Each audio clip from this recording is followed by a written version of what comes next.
નમસ્કાર, સીએનબીસી બજારના મની મેનેજરમાં આપનું સ્વાગત છે. અને મની મેનેજર એટલે તમારા નાણાંનો ચોક્કસ આયોજન માટે અપાતું માર્ગદર્શન.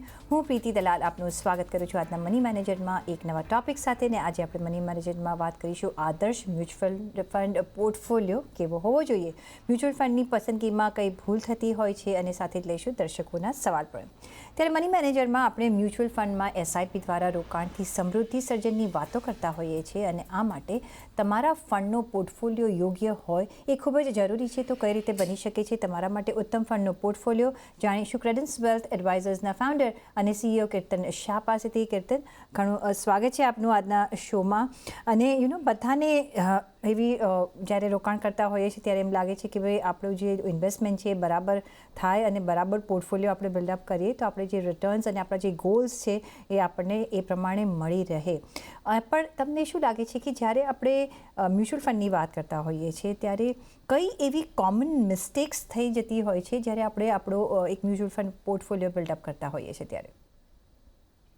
આઈ થિંક આ બહુ ઇન્ટરેસ્ટિંગ ક્વેશ્ચન છે, કારણ કે આપણે પોર્ટફોલિયો કેવો હોવો જોઈએ એની પહેલા એડ્રેસ કરવું જોઈએ ડેફિનેટલી કે પોર્ટફોલિયો કેવો ના હોવો જોઈએ. મને એમ લાગે છે હું આટલા બધા ઇન્વેસ્ટર્સને મળું છું ને એ લોકો સાથે કામ કરું છું, એમાં બહુ કોમન વસ્તુઓ મને દર વખતે દેખાય છે. સૌથી પહેલા તો મ્યુચ્યુઅલ ફંડમાં એક મ્યુચ્યુઅલ ફંડમાં 40 થી 50 સ્ટોક્સ છે.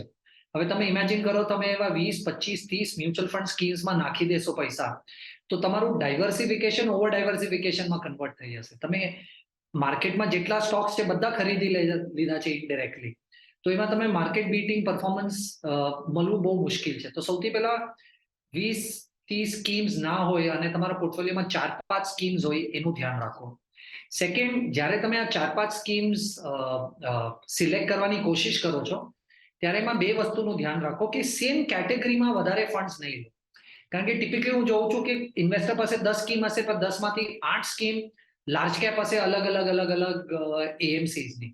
તો તમે જ્યારે 4-5-6 સ્કીમ સાથે લાવો છો અને એનો પોર્ટફોલિયો બનાવવાની કોશિશ કરો છો, ટ્રાય કરો કે પૈસા અલગ સ્કીમ્સમાં હોય અને અલગ એએમસીમાં હોય. એટલે તમે 5 ફંડ્સ લઈ લીધા, એમાંથી 3 કે 4 ફંડ અગર એક જ એએમસી નો હશે તો પણ બહુ કોન્સન્ટ્રેશન રહેશે તમારી પાસે. ટિપિકલી જોવામાં આવે છે કે લોકો બહુ એક્સાઇટ થઈ જાય છે જ્યારે એક એનએફઓ આવે છે જેનું એનએવી ₹10 હોય છે. But we fail to understand કે 10 થી 11 જવા એ એનએવી ને પણ 10% મૂવ કરવું પડશે, ને 100 ને 110 જવા પણ 10% મૂવ કરવું પડશે. કારણ કે એનએવી સસ્તું છે એનો મતલબ સ્કીમમાં પૈસા નાખવા જેવું છે, એ બહુ રોંગ અને મિસઇન્ટરપ્રિટેશન છે. અને આઈ થિંક સૌથી મોટું મારા હિસાબે કે તમે ક્યારે પણ ફંડ્સમાં પૈસા નાખવાનું ડિસાઈડ કરો, એનું સિલેક્શન લાસ્ટનું 1 વર્ષ કે 3 વર્ષનું પરફોર્મન્સ ના હોવું જોઈએ. ઇનવેરિયેબલી અગર તમે જોશો, જે સ્કીમ્સ લાસ્ટ 1 થી 3 વર્ષમાં પરફોર્મ કરે છે એ આગળના 1 થી 3 વર્ષમાં થોડું અંડર પરફોર્મ કરે છે. એટલે પાછળના રિટર્ન જોઈને આગળ માટે ઇન્વેસ્ટ નહીં કરે. આગળનું ઇન્વેસ્ટમેન્ટ ન કરવું જોઈએ. એક બેલેન્સ પોર્ટફોલિયો બનાવવા માટે એક રેપ્યુટેશન બી ન જો હોવું જોઈએ. કેટેગરી વાઇઝ આપણે જોઈએ કે સેક્ટર વાઇઝ જોઈએ કે રેપ્યુટેટિવ એકના જે તમે ફંડ અલગ હશે, પણ જો એક કેટેગરી સેમ હશે તો એનો કોઈ ફાયદો તમને કંઈ વધારે મળવાનો નથી. એટલે આવી બધી મિસ્ટેક્સ થતાં આપણે રોકાવવું જોઈએ, એમાં આવી મિસ્ટેક્સ ન થવી જોઈએ. અને જે નવા ઇશ્યુઝની વાત કરીએ, એમાં ઓફકોર્સ કોઈ સસ્તો ઇશ્યુ આવી રહ્યો છે તો ચલો એમાં ભરી દે તો આપણને રોકાણ થશે અને એક સારો એવો બેનિફિટ થશે, એવું પણ હોતું નથી. એટલે આ બધા પોઈન્ટ્સ તમારે ધ્યાનમાં રાખવા જોઈએ જ્યારે તમે એક મ્યુચ્યુઅલ ફંડ પોર્ટફોલિયો બિલ્ડઅપ કરો છો ત્યારે. તો આ બધી મિસ્ટેક્સ તો ન થવી જોઈએ. પણ કીર્તન, તો કયા એવા પેરામીટર્સમાં આપણે ધ્યાન રાખવું જોઈએ? હવે મિસ્ટેક્સ કંઈ ન હોવી જોઈએ તો આપણે જાણી લીધું, પણ કયા એવા પેરામીટર્સ આપણે ધ્યાનમાં રાખવા જોઈએ જ્યારે આપણે એક પોર્ટફોલિયો બિલ્ડઅપ કરી રહ્યા છીએ અને ઓવર ધ પીરિયડ જે આપણા માટે કામ કરી શકે આગળ જતાં પણ? કારણ કે એક લોંગ ટર્મ આ ઇન્વેસ્ટમેન્ટ આપણે પ્લાનિંગ કરતા હોઈએ છીએ ત્યારે. જો મારા હિસાબે હું જ્યારે પોર્ટફોલિયો બનાવું છું કોઈ પણ ઇન્વેસ્ટરનો, હું 4 વસ્તુ પર બહુ કોન્સન્ટ્રેટ કરીને પોર્ટફોલિયો બનાવું છું. સૌથી પહેલા તો મને એમ લાગે છે કે તમે છેલ્લા 10 વર્ષ, 15 વર્ષ કે 20 વર્ષનો ડેટા થોડો એનાલાઇઝ કરશો તો આપણને ખબર પડશે કે પ્રિડિક્ટ કરવું કે આગળનો 1 વર્ષ કે 3 વર્ષમાં કયું માર્કેટ કેપ વાળી સ્કીમ્સ ચાલશે, લાર્જ કેપ ચાલશે કે મિડ ચાલશે કે સ્મોલ ચાલશે, એ ઇમ્પોસિબલ છે, રાઈટ? તો મારા હિસાબે સૌથી પહેલા એ સમજવું જરૂરી છે કે અગર તમારી પાસે 8-10 વર્ષનું ઇન્વેસ્ટમેન્ટ હોરાઇઝન છે અને તમે થોડું રિસ્ક લઈ શકો છો, તો સૌથી પહેલા તો large cap, mid cap, small cap આ ત્રણેય સ્કીમમાં પૈસા એલોકેટ કરો, રાઈટ? કારણ કે તમે large cap, mid cap, small કેપમાં અગર ત્રણેયમાં ઇક્વલ વેટ ઇન્વેસ્ટમેન્ટ કરશો તો હિસ્ટોરિકલી એવું જોયું ગયું છે કે આનું રિસ્ક એક નોર્મલ ફ્લેક્સી કેપ ફંડ કરતા ઓછું છે અને એનું રિટર્ન ફ્લેક્સી કેપ ફંડ કરતા બહુ વધારે છે, રાઈટ? એટલે સૌથી પહેલા તો લાર્જ, મિડ, સ્મોલ ત્રણેયમાં ઇન્વેસ્ટ કરો અગર તમારી પાસે 8-10 વર્ષનું ઇન્વેસ્ટમેન્ટ હોરાઇઝન છે તો. સેકન્ડ, જ્યારે પણ તમે આ 3-4-5 ફંડ્સને સાથે લઈ આવો છો એઝ અ પોર્ટફોલિયો બનાવવા માટે, તો ટ્રાય કરો કે આ બધા સ્કીમ્સ કોઈ પણ એક ઇન્વેસ્ટિંગ સ્ટાઇલને ફોલો નથી કરતા. એટલે એક્ઝામ્પલ, હવે તમે જોશો કે છેલ્લા 3 વર્ષમાં કઈ સ્કીમ્સે સારું કર્યું છે ને એ સ્કીમ્સમાં પૈસા નાખશો તો ઇનવેરિયેબલી તમને ખબર પડશે કે તમે જે સ્કીમ્સમાં પૈસા નાખો છો એ બધા એક પેટર્ન કે એક સ્ટાઇલ ઓફ ઇન્વેસ્ટિંગ ફોલો કરે છે. જેવી રીતે ક્વોન્ટ મ્યુચ્યુઅલ ફંડ છે એ મોમેન્ટમ ઇન્વેસ્ટમેન્ટ સ્ટ્રેટેજી ફોલો કરે છે, એક્સિસ ગ્રોથ કરે છે ને આઈસીઆઈસીઆઈ વેલ્યુ કરે છે. ટિપિકલી તમે જોશો કે તમે અગર 3 અલગ અલગ ઇન્વેસ્ટમેન્ટ સ્ટાઇલ વાળા ફંડ્સને સાથે લઈ આવશો તો તમારા પોર્ટફોલિયોમાં સારું બેલેન્સ અને ડાયવર્સિફિકેશન આવશે. એટલે વેલ્યુ, મોમેન્ટમ અને ગ્રોથ આ ત્રણેય ઇન્વેસ્ટિંગ સ્ટાઇલમાં ઇન્વેસ્ટ કરવાની કોશિશ કરો. થર્ડ, મને એમ લાગે છે કે થોડું 10-15% જેવું ઇન્વેસ્ટમેન્ટ આપણે જોગ્રાફિકલ ડાયવર્સિફિકેશનમાં પણ કરવું જોઈએ. એટલે તમે 80-90% પૈસા ઇન્ડિયામાં રાખો, પણ 10-15% તમે પૈસા મારા હિસાબે થોડું એક જોગ્રાફિકલ ડાયવર્સિફિકેશન કરશો, એનાથી પણ એક સારી બેલેન્સ આવશે પોર્ટફોલિયોમાં. અને લાસ્ટ, જે મેં હમણાં થોડી વાર પહેલા પણ કીધું કે જ્યારે તમે એ 5 સ્કીમ સાથે લાવો છો ને, ટ્રાય કરો કે એ પાંચેય સ્કીમ અલગ અલગ એએમસીની છે. કારણ કે તમે એક જ એએમસીમાં અગર પૈસા નાખશો ને તો ફરીથી કોન્સન્ટ્રેશન રિસ્ક આવી જશે કે અગર ઈ એએમસીની ઈ ઇન્વેસ્ટિંગ સ્ટાઇલ કે થીસીસ નથી ચાલતી તો તમારા પોર્ટફોલિયો પર બહુ મેજર ઇમ્પેક્ટ આવશે.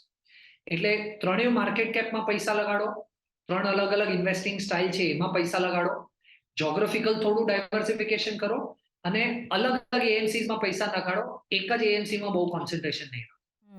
તો બેસિકલી ડિવાઇડ અને ડિસ્ટ્રીબ્યુટની આપણે ઓવર ધ પ્લેટફોર્મ જે બી તમે 4-5 પરિબળ કયા એમાં કરવું જોઈએ અને કોન્સન્ટ્રેશન ન હોવું જોઈએ.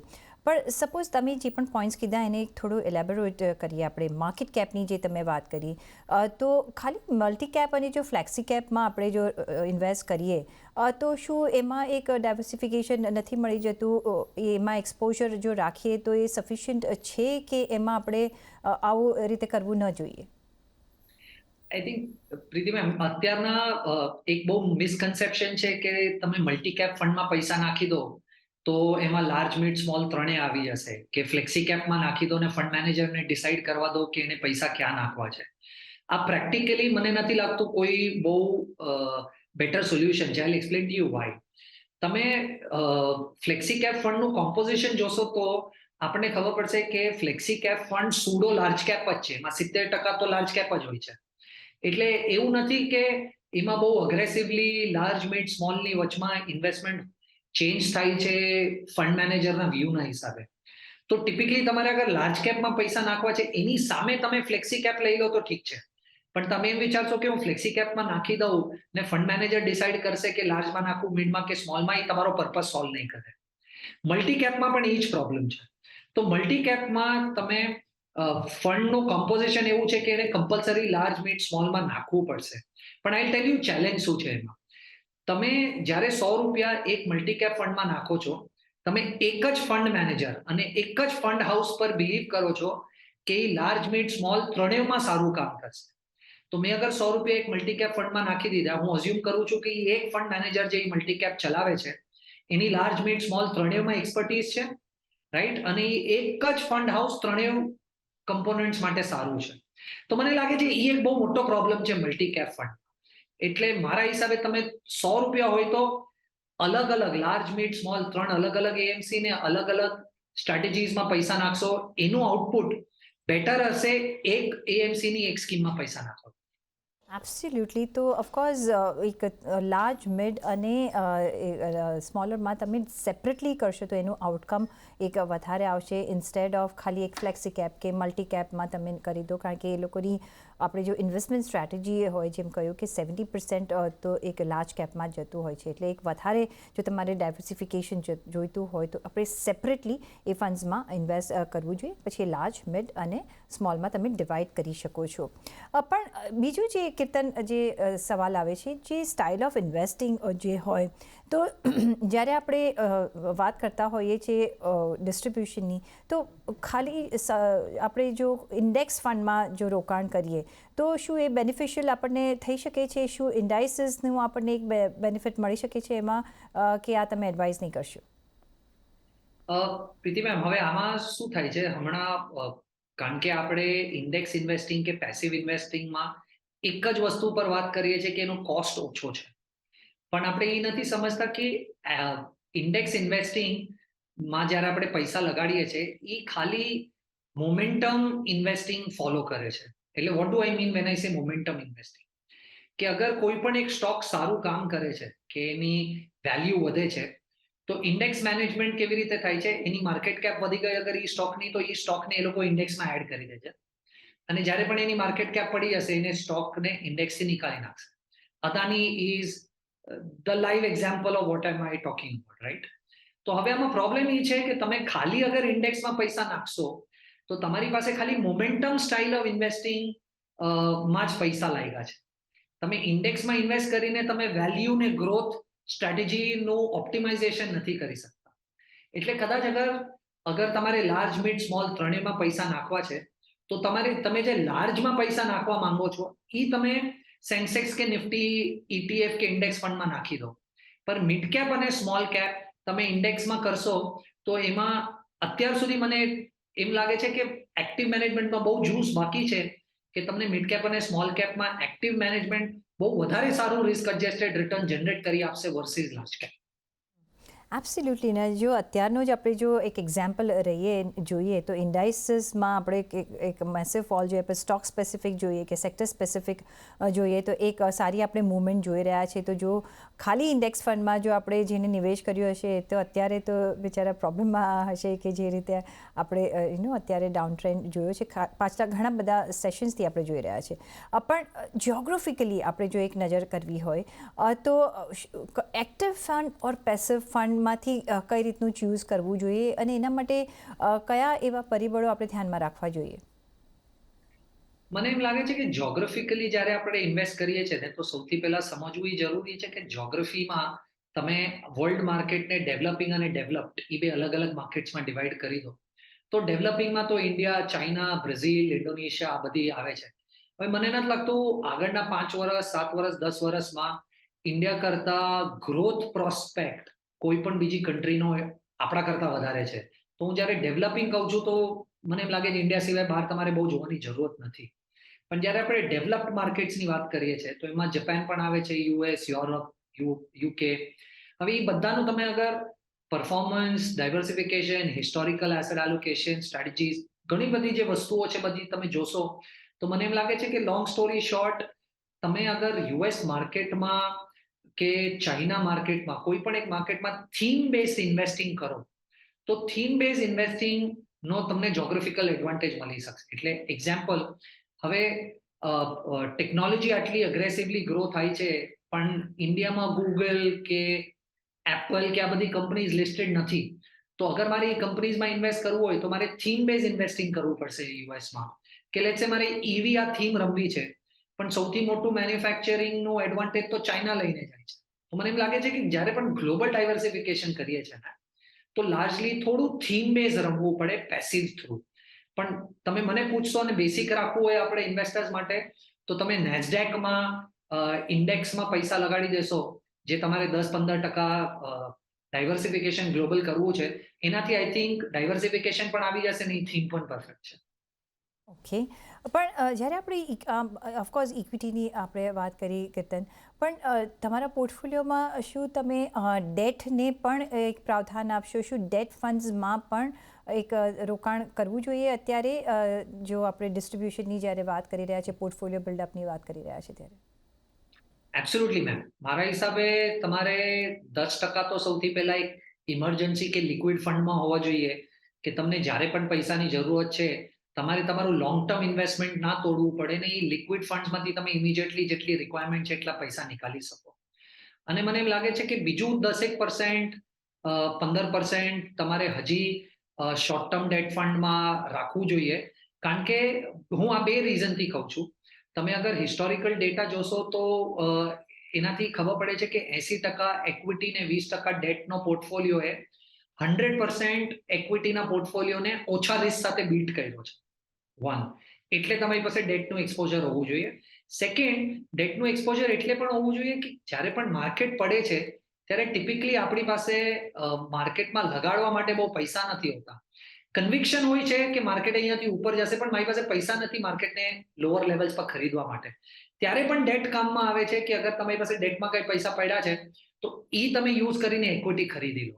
તો as an aggressive investor definitely મારા હિસાબે તમારી પાસે 80% ઇક્વિટી, 20% ડેટ. તમે અગર મોડરેટ ઇન્વેસ્ટર છો તો 60% ઇક્વિટી, 40% ડેટ. અને અગર તમે કોન્ઝર્વેટિવ ઇન્વેસ્ટર છો તો મારા હિસાબે તમારે 70-80% ડેટ અને 20-30% ઇક્વિટી. તમે આ કોમ્બિનેશન ફોલો કરશો તો મને એમ લાગે છે રિસ્ક રિટર્ન બેસિસ પર તમારો પોર્ટફોલિયો બહુ સારો પરફોર્મ કરશે. ઓકે, તો ઇટ ડિપેન્ડ્સ કે તમે કયા ટાઈપના ઇન્વેસ્ટર છો અને કઈ રીતે ડિવાઇડ એન્ડ ડિસ્ટ્રીબ્યુશન કરવું જોઈએ જેથી એક આઈડિયલ પોર્ટફોલિયો બની રહે અને તમે તમારા ગોલ્સ પણ અચીવ કરી શકો, તમને એક સારા એવા રિટર્ન્સ બી મળે અને એક સિક્યોરિટી વાઇઝ પણ તમે એક કમ્ફર્ટેબલ રહો અને લોંગ ટર્મ ઇન્વેસ્ટેડ રહેવાનું છે જેથી તમે એના ફ્રૂટ્સ મેળવી શકો.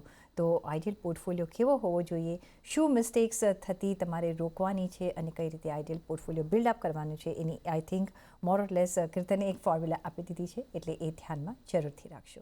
પણ એ સાથે જ આપણે લઈશું એક બ્રેક અને બ્રેક બાદ લઈશું દર્શકોના સવાલોના જવાબ. અમારી સાથે જોડાયેલા રહેજો.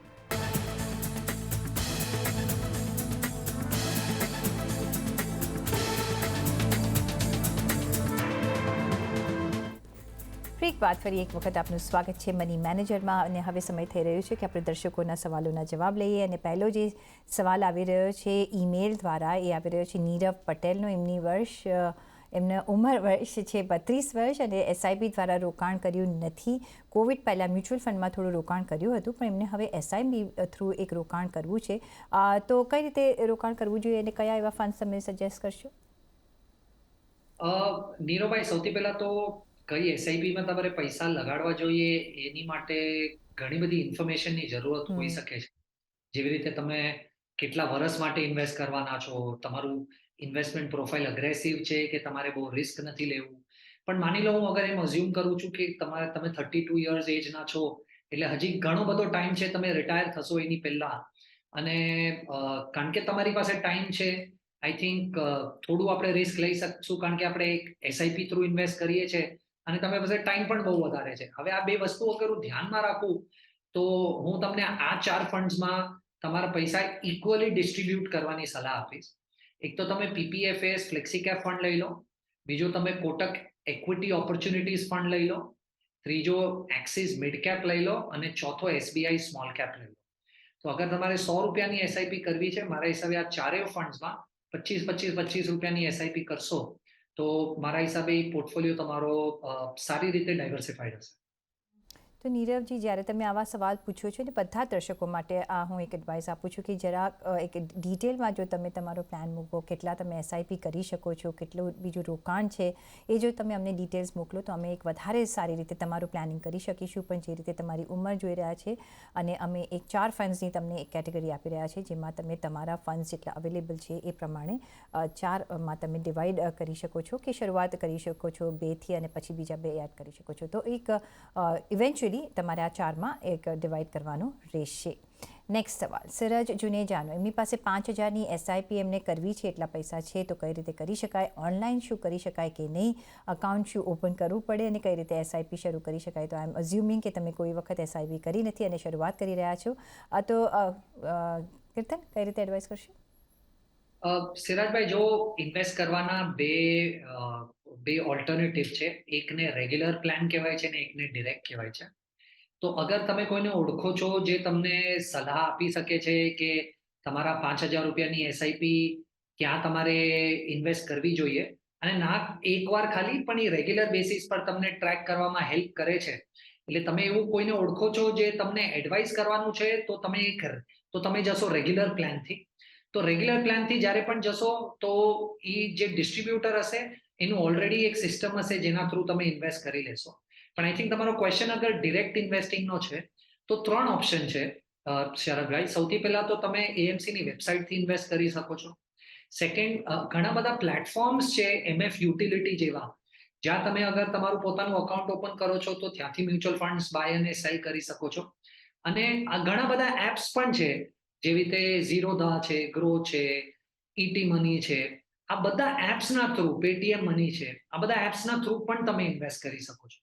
પણ તમારે સૌથી પહેલા તો ડિસાઈડ કરવાનું છે મારા હિસાબે કે તમે આ પૈસા ક્યાં લગાડશો, રાઈટ? હવે તમને અગર ફંડ્સ એડવાઇસ જોતી હોય તો હું સેમ ફંડ્સ રેકમેન્ડ કરીશ જે આની પહેલાના ક્વેશ્ચનમાં કીધેલા.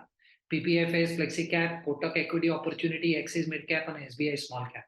એમાં તમે ડાયવર્સિફાઈ કરશો તો મારા હિસાબે પોર્ટફોલિયો બરાબર બનશે.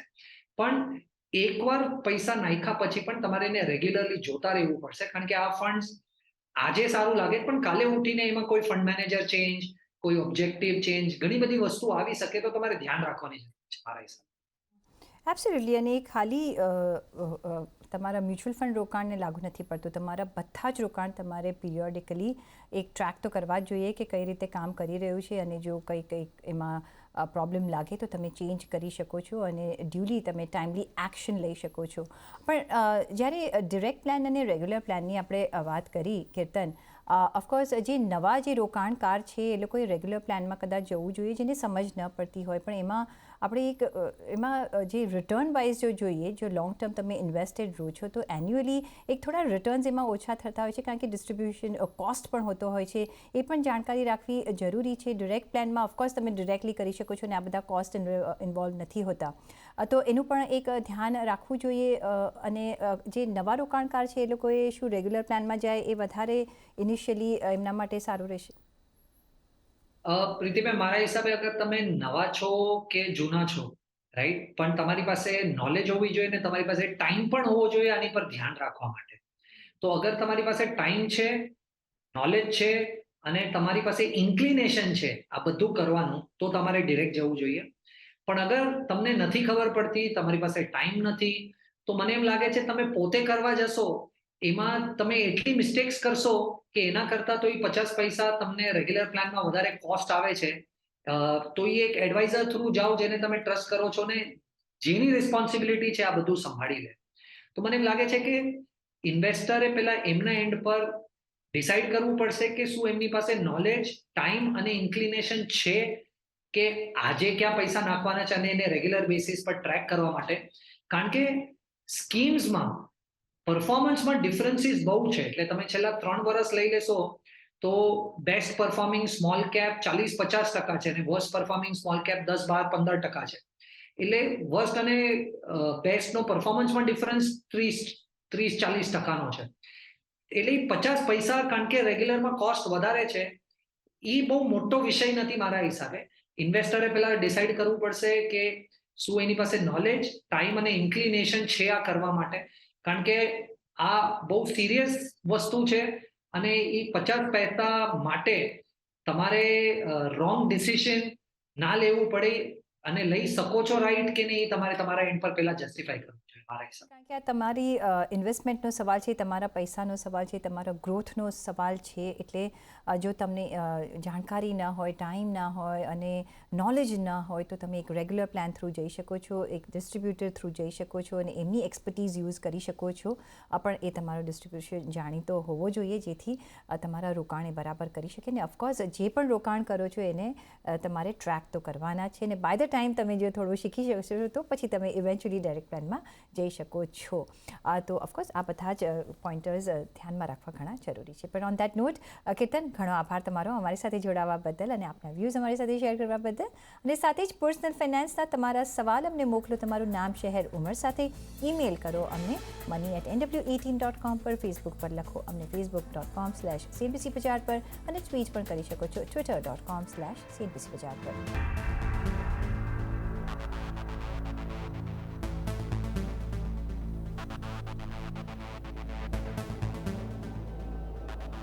અને આ સાથે જ મની મેનેજરના આ એપિસોડમાં બસ અત્યારે આટલું જ. પાછળ મળીશું નેક્સ્ટ એપિસોડમાં. ત્યાં સુધી આપશો રજા.